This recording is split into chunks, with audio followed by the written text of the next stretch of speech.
प्रणाम. भारतीय संस्कृतीचे आधारभूत तथ्य. अविद्या म्हणजे कोणती? की जे आपले शरीर व जगाला खरे मानते. हे शरीर सत्य आहे, जग सत्य आहे, ही झाली अविद्या. अस्मिता म्हणजे काय? देहाला मी मानणे, हा देह म्हणजे मी मानणे. तिसरा आहे अनुराग, आसक्ती, ही गोष्ट पाहिजे, ती गोष्ट पाहिजे, ही आसक्ती. चौथी गोष्ट आहे द्वेष. एखाद्याजवळ एखादी वस्तू आपल्याकडे आहे आणि त्याच्याकडे आपल्यापेक्षाही चांगली आहे, त्याविषयी द्वेष निर्माण होणं ही. आणि पाचवी गोष्ट आहे अभिनिवेश, म्हणजेच मृत्यूचे भय. सतत मला असं झालंय, मला तसं झालंय, मी जगेल की मरेल, ही जी छाया आहे ते मृत्यूचे भय.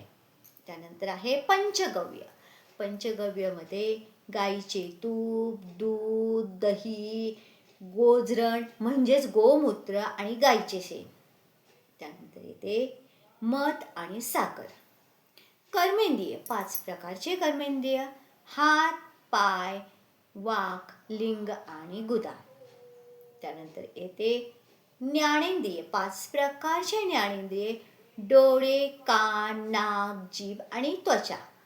त्यानंतर येते 5 तन्मात्र: शब्द, स्पर्श, रूप, रस, गंध. असे हे 5 भारतीय संस्कृतीचे आधारभूत तथ्य आहे.